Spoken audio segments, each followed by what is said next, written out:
Hello student, today we are starting the first part of the ninth class, that is we can say that हम जो आज start करने वाले हैं वो फिजिक्स का पहला चैप्टर है नाइन्थ क्लास का, मोशन। ओके, बहुत इम्पॉर्टेंट है मोशन। अगर आगे जाके आप साइंस भी लेते हो 11th स्टैंडर्ड 12th स्टैंडर्ड में जब आप जाओगे तो 11th स्टैंडर्ड में मोशन बहुत इम्पॉर्टेंट पार्ट और बहुत बड़ा रोल प्ले करता है मोशन। तो नाइन्थ के कॉन्सेप्ट और जो भी नाइन्थ में आप पढ़ोगे वो बहुत हेल्पफुल रहेंगे आपके लिए 11th स्टैंडर्ड में, अगर आप फ्यूचर में साइंस लेते हो तो।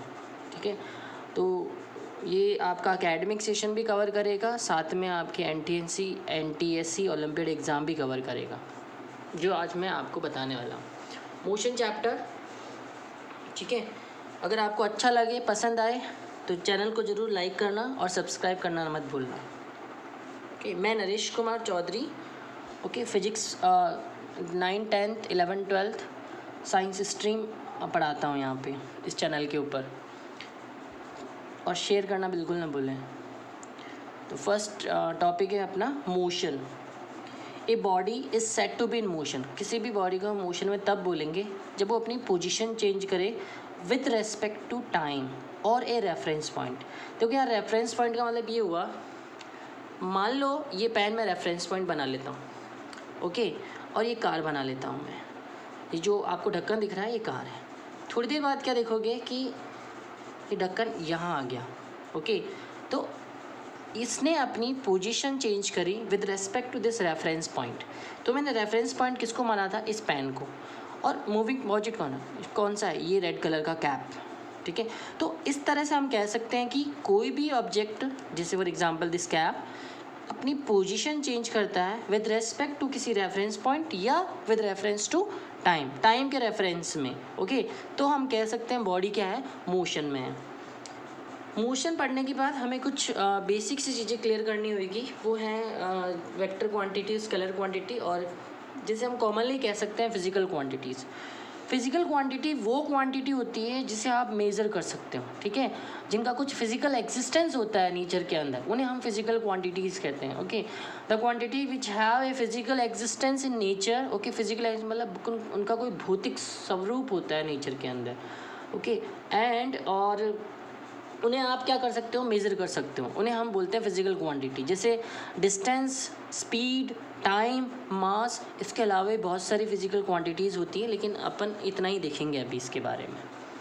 नेक्स्ट, इस फिजिकल क्वांटिटीज़ को हमने दो पार्ट में डिवाइड किया, one is vector quantity and second is scalar quantity. Vector quantity वो क्वांटिटीज़ होती हैं जो अपना मैग्नीट्यूड भी रखती है और अपना एक पर्टिकुलर स्पेसिफाइड डायरेक्शन भी रखती है। ठीक है, a physical quantity which has magnitude and a specified direction, जिनका कोई फिक्स डायरेक्शन हो।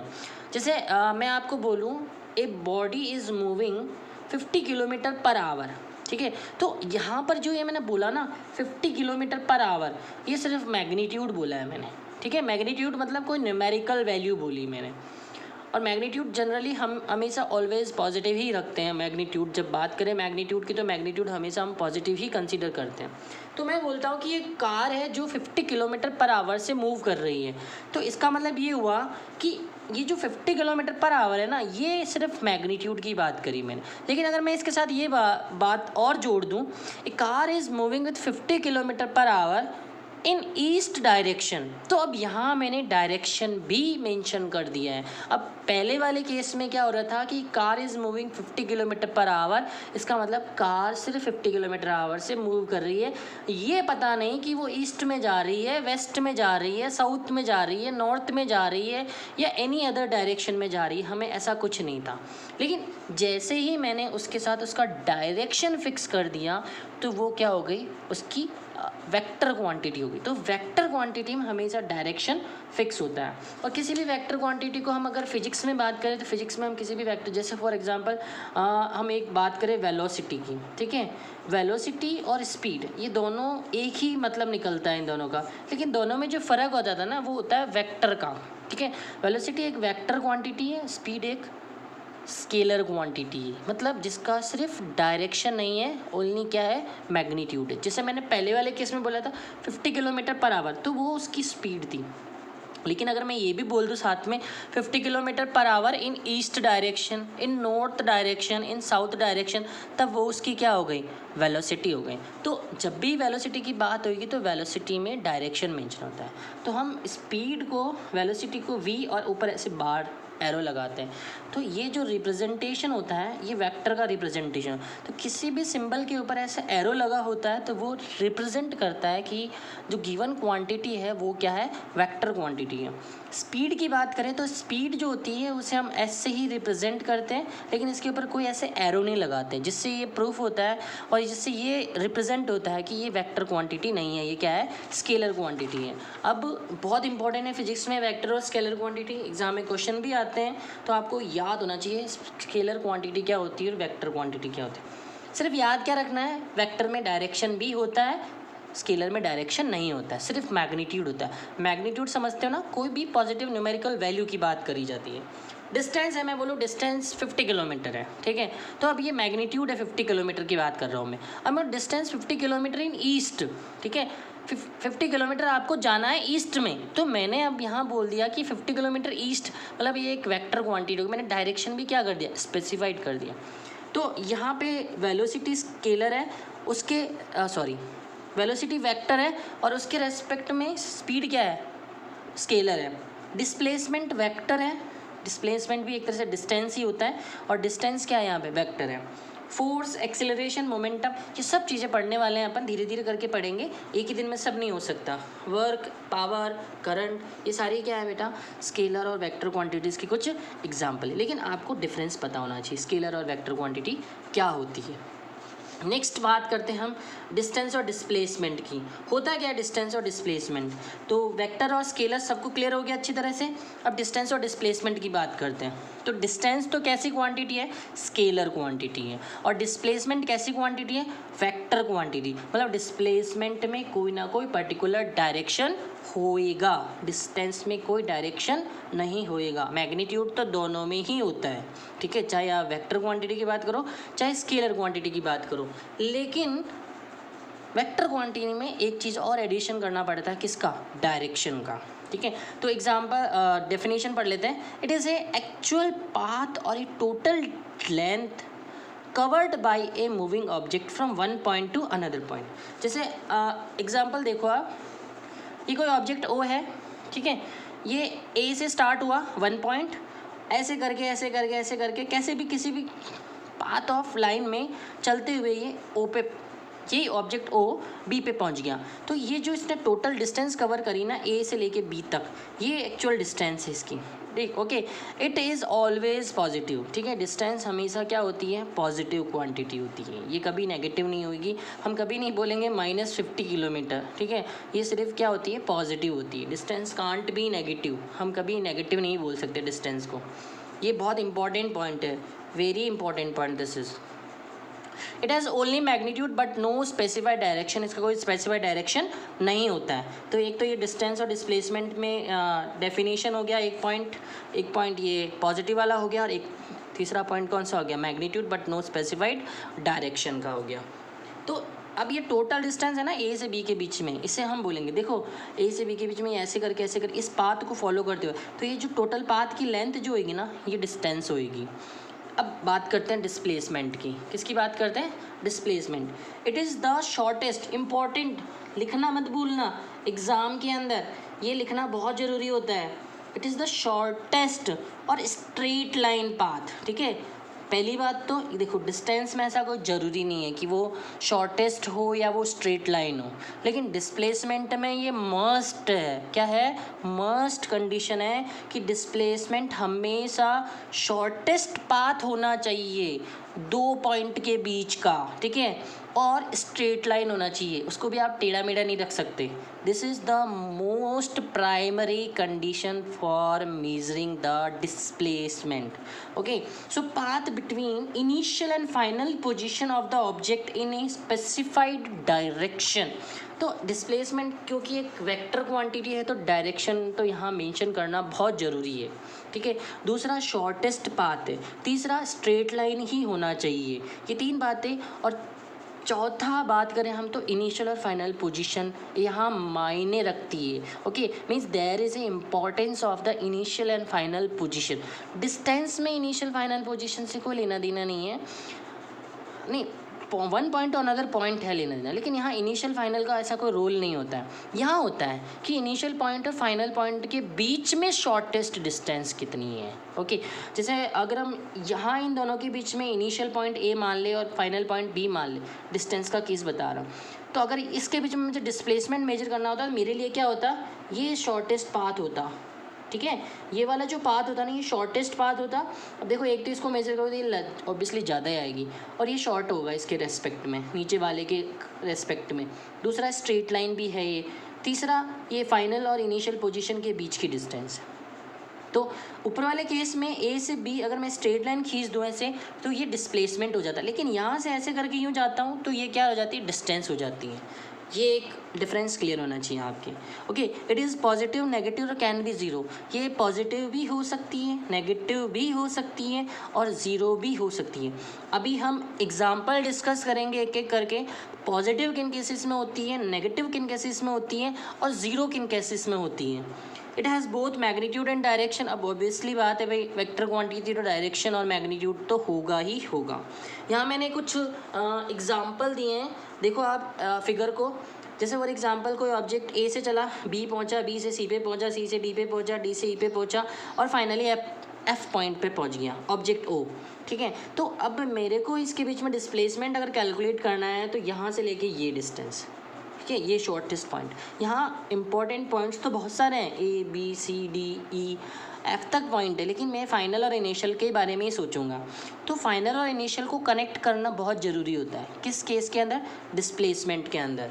सेकेंड बात करें, एक और एग्जाम्पल यहाँ देखो, कोई ऑब्जेक्ट ओ है, वो ए से चला, बी पे पहुँचा, बी से सी पे पहुँचा। तो मैं बताऊँगा कि बी और सी और ओ ए के बीच में डिस्प्लेसमेंट क्या होगा, ए से सी, क्योंकि ये ही सबसे शॉर्टेस्ट डिस्टेंस है। अगर मैं एक एग्जांपल ले लें, ये 5 सेंटीमीटर है और ये 3 सेंटीमीटर है। ठीक है, अगर आप पाइथागोरस भी लगाओगे तो ये वाली डिस्टेंस कितनी आएगी, 4 सेंटीमीटर। पाइथागोरस लगाना जानते होंगे आप, 8th क्लास में पढ़ के आए हैं। ठीक है, और वैसे ही बहुत इम्पोर्टेंट, इसको x का स्क्वायर कर लेना है, 5 का स्क्वायर प्लस 3 का स्क्वायर, तो ये 25 का और 3 का स्क्वायर 9 स्क्वायर हो जाएगा। सॉरी, कुछ गलत हो गया, नहीं कुछ गलत नहीं हुआ, ये 4 होएगा और ये क्या होएगा, 3 होएगा, तो ये क्या आएगा, 5 होएगा। ओके, ये क्या आएगा, 5 आएगा। अब यहाँ पाइथागोरस लगाएंगे तो बिल्कुल सही हो गया। 4 और 3 इनको मिलाएंगे तो टोटल डिस्टेंस 7 आ रही है, लेकिन ये डिस्टेंस कितनी आ रही है, 5 आ रही है। तो शॉर्टेस्ट तो है ही है, स्ट्रेट लाइन भी है। ये एक एग्जाम्पल हम कह सकते हैं। यहाँ पे देखो एक बड़ा सा दिख रहा होगा आपको, ये बम फूट रखा है यहाँ पे, तो ये जनरली बच्चों के दिमाग में बम होता है। ठीक है, मतलब उनको ना इसमें बहुत गलतियाँ करते हैं अक्सर बच्चे, तो इसलिए मैंने इसको थोड़ा सा हाईलाइट किया इस पॉइंट को। फॉर ए सर्कुलर ट्रैक, अगर कोई ऑब्जेक्ट सर्कुलर मोशन कर रहा है, गोल गोल घूम रहा है, तो उस केसेस के अंदर उसका डिस्प्लेसमेंट जीरो होता है। देखो मैंने कहा था डिस्प्लेसमेंट कैन बी जीरो, तो ये देखो जीरो। क्यों, देखो एक ऑब्जेक्ट ओ से स्टार्ट हुआ, ऐसे घूम के हुए आया और वापस ओ पे ही पहुंच गया। तो मुझे बताओ इनिशियल और फाइनल पोजीशन के बीच में डिस्टेंस कितनी, ज़ीरो। भाई इनिशियली ओ था और फाइनल भी क्या है, ओ ही है, तो इनिशियल और फाइनल पॉइंट के बीच में डिस्टेंस कितनी, मतलब कोई दूरी है क्या, कोई डिस्प्लेसमेंट है क्या, नहीं है। तो डिस्प्लेसमेंट सर्कुलर केसेस के अंदर या सर्कुलर ट्रैक के अंदर या सर्कुलर मोशन के अंदर क्या होता है, ज़ीरो होता है। क्या होता है, ज़ीरो होता है। Understood everybody, hope everyone is clear. Now we will talk about next part, uniform motion and non uniform motion. ठीक है, अब तक हम क्या क्या कवर कर चुके हैं, अब तक हम फिजिकल क्वांटिटीज़ देख चुके हैं, उसमें से 2 टाइप की होती है, वेक्टर क्वांटिटी और स्केलर क्वांटिटी। उसके बाद हम डिस्टेंस और डिस्प्लेसमेंट को अच्छी तरह से समझ लिया है। फिर भी नहीं आए तो आप मुझे कमेंट सेक्शन में डाल देना, मैं और एक क्लियर कर दूँगा।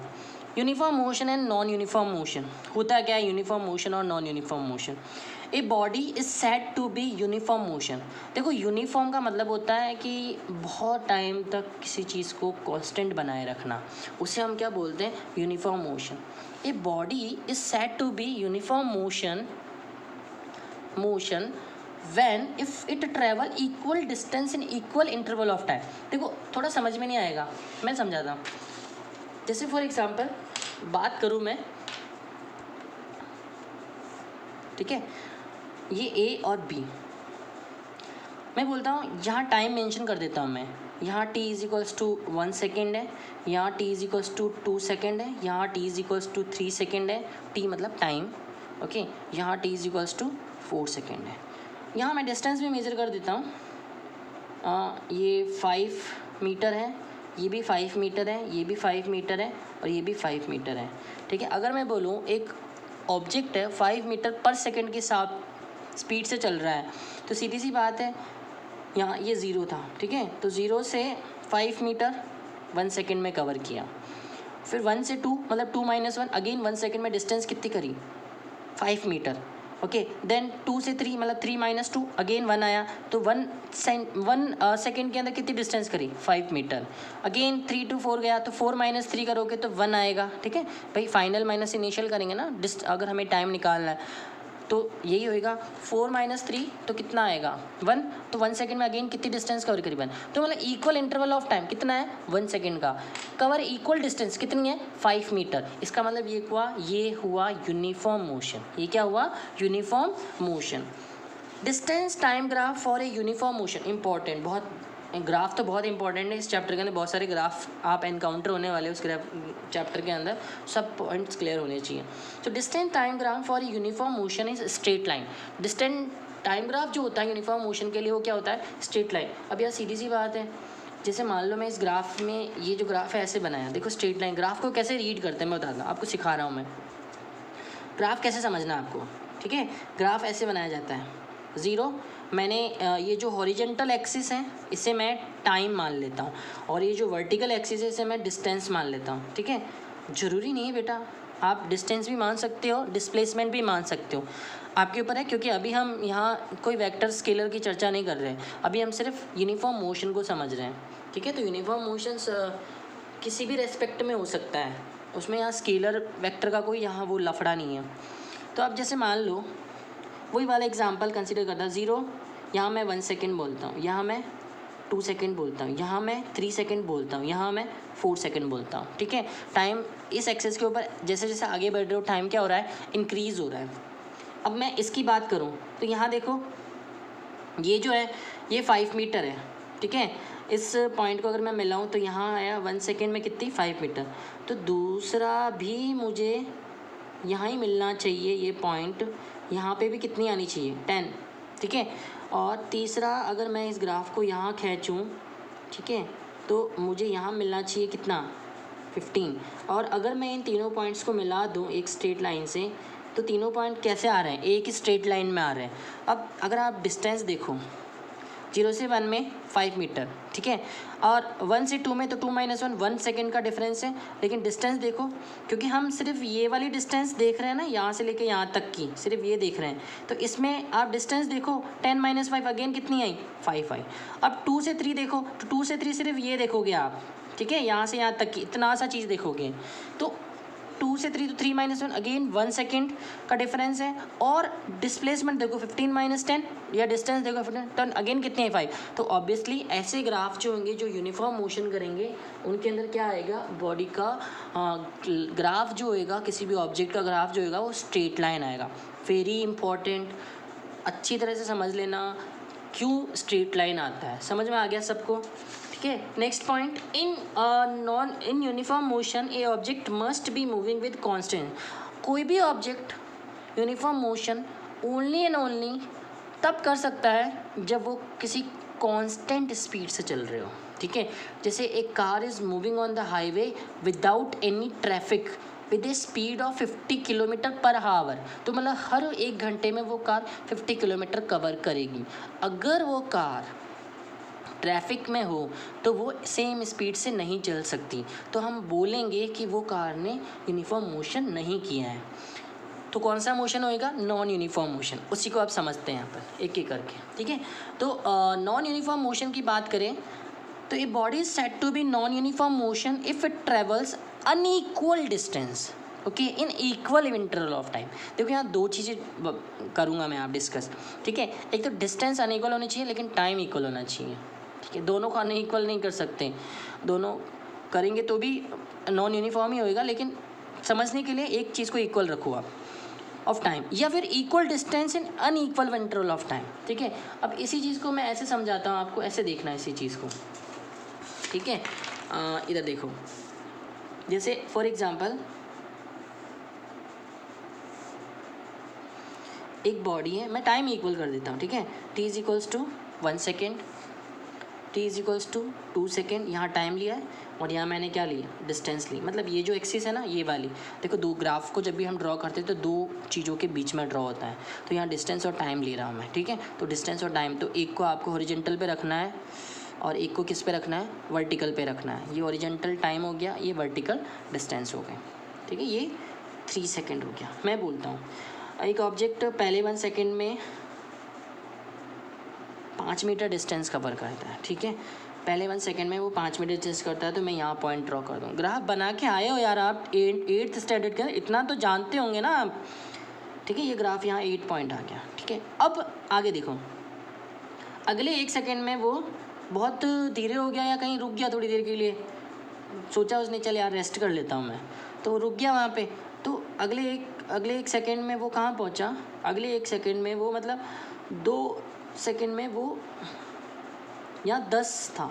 ठीक है, तो बीच में कहीं रुक गया, तो वो अगले 1 सेकेंड के अंदर, मतलब नेक्स्ट 1 सेकेंड के अंदर उसने अपनी स्पीड बहुत धीरे कर ली, लेकिन उसका जो ग्राफ आया वो यहाँ आया। ये पॉइंट कहाँ आया, यहाँ आया।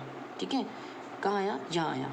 नेक्स्ट पॉइंट की नहीं 1 सेकेंड टाइम, क्योंकि इक्वल इंटरवल ऑफ लेगा, तो अगले 2 सेकेंड के अंदर वो थोड़ा सा स्पीड तेज कर ली मान लो, और यहाँ पहुँचा। ठीक है, इस जगह पे पहुँचा, तो जो उसका अगला 2 सेकेंड का टाइम आएगा वो यहाँ आएगा। कहाँ आएगा, यहाँ आएगा। उसके बाद नेक्स्ट 3rd सेकेंड के अंदर वो बहुत धीरे हो गया, तो वो यहीं पहुँचा। फॉर एग्ज़ाम्पल कहाँ पहुँचा, जैसे मान लो वो बहुत धीरे हो गया, तो इक्वल इंटरवल ऑफ टाइम की बात कर रहे हैं ना अपन, तो वो यहीं पहुँचा अगले 1 सेकेंड में।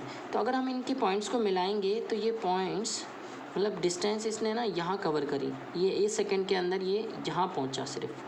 ठीक है, इस जगह पे पहुँचा, यहाँ नहीं पहुँच के यहाँ पहुँचा। तो अब इन सबको मिलाएंगे तो ये ग्राफ स्ट्रेट नहीं जाके कैसा आ गया, कर्व्ड लाइन आ गया। Okay, this is called non uniform motion. तो नॉन यूनिफॉर्म मोशन के अंदर जो ग्राफ होता है वो स्ट्रेट लाइन नहीं होता, कर्व होता है, या तो पैराबोला होगा या हाइपरबोला होगा। अगर डिस्टेंस इंक्रीजिंग होगा तो ऐसा बनेगा, और डिक्रीजिंग होगा तो ऐसा बनेगा। ठीक है, वो आगे चल के डिस्कस करेंगे ऐसे ग्राफ्स को। तो डिस्टेंस टाइम ग्राफ और non uniform motion is curved line होएगा। ओके, ये नॉन यूनिफॉर्म मोशन का ग्राफ कुछ ऐसा होता है। और in non uniform motion an object is not moving with constant speed और वेलोसिटी। देखिए बहुत इंपॉर्टेंट बात है, वो कांस्टेंट स्पीड और वेलोसिटी से कवर नहीं करता यूनिफॉर्म मोशन। ठीक है, अगले वीडियो में हम स्पीड और वेलोसिटी को लेके कुछ और एग्जांपल्स और कुछ और टॉपिक्स को कवर करेंगे। तो तब तक के लिए चैनल को सब्सक्राइब करना, लाइक करना बिल्कुल नहीं भूलें, और अच्छा लगे तो शेयर ज़रूर करना। Thank you.